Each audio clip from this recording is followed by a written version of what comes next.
this is the government that scrapped HS2, but the costs are still rising by billions. This is the government that spent £400 million of taxpayers' money on a Rwanda scheme, yet can't deport a single person. And this is the government that waged a week-long war on the Greek Prime Minister for reasons known only to themselves. Only this government could claim that it's going to get flights off the ground, only to discover they couldn't find a plane. Only this government could sign a removal deal with Rwanda, only to end up taking people from Rwanda to here. The ridiculous thing is, we know the Prime Minister himself doesn't even believe in this Rwanda gimmick. He had to be talked out of scrapping the whole thing.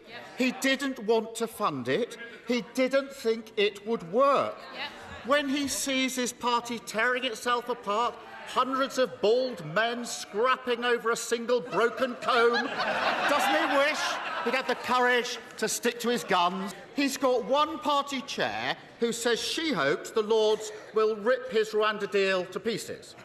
He's got two more who had to quit because they don't think it'll work. All of them appointed by him, all now in open revolt against his policy, each other, and reality.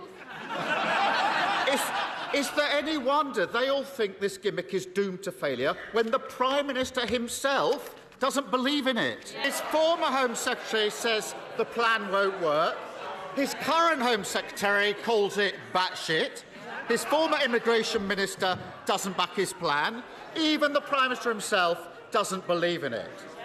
And last week, another of his MPs said the Tories should admit that things have got worse since they came to office, that after 14 years they've left Britain less united, the country is a sadder place. If the Prime Minister can't even persuade his own MPs that it's worth supporting him, if he himself doesn't even believe in his own policies, why on earth should anyone else think differently? Click here for a video about how Thatcher f***ed your brain.